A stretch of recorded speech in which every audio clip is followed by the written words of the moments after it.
তিন ধরনের আত্মীয়দের সঙ্গে সম্পর্ক রাখবেন না। প্রিয় ভাই বোনের, আত্মীয়তার সম্পর্ক রক্ষা করা এটা ঈমানের দায়িত্ব। আল্লাহ রাসূল সাল্লাল্লাহু আলাইহি ওয়াসাল্লাম বলে দিয়েছে, কেউ যদি আত্মীয়তার সম্পর্ক নষ্ট করে তাহলে সে জাহান্নামে চলে যাবে। এটা অনেক বড় একটা নিয়ামত, আত্মীয়তার বন্ডিং এটা ধরে রাখা। কিন্তু তিন ধরনের আত্মীয়দের সঙ্গে যদি আপনি সম্পর্ক রাখেন তাহলে আপনি লাইফে অনেক বড় ক্ষতির ভিতরে পড়ে যাবেন, অনেক সমস্যার ভিতরে পড়ে যাবেন। মনে রাখতে হবে এই তিন ধরনের আত্মীয়, তাদের থেকে আপনার দূরে থাকতে হবে। ফার্স্ট, এক নাম্বার হচ্ছে ধর্মচ্যুত।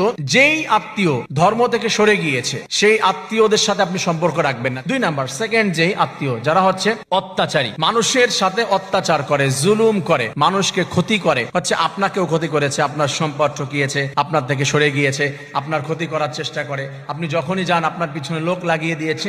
এই ধরনের আত্মীয়দের সাথে যদি সম্পর্ক আপনি রাখেন তাহলে হচ্ছে আপনি বড় সমস্যার ভিতরে পড়ে যাবেন। তিন নাম্বার, থার্ড, যেই আত্মীয় রয়েছে প্রকাশ্যে পাপাচারের ভিতরে লিপ্ত।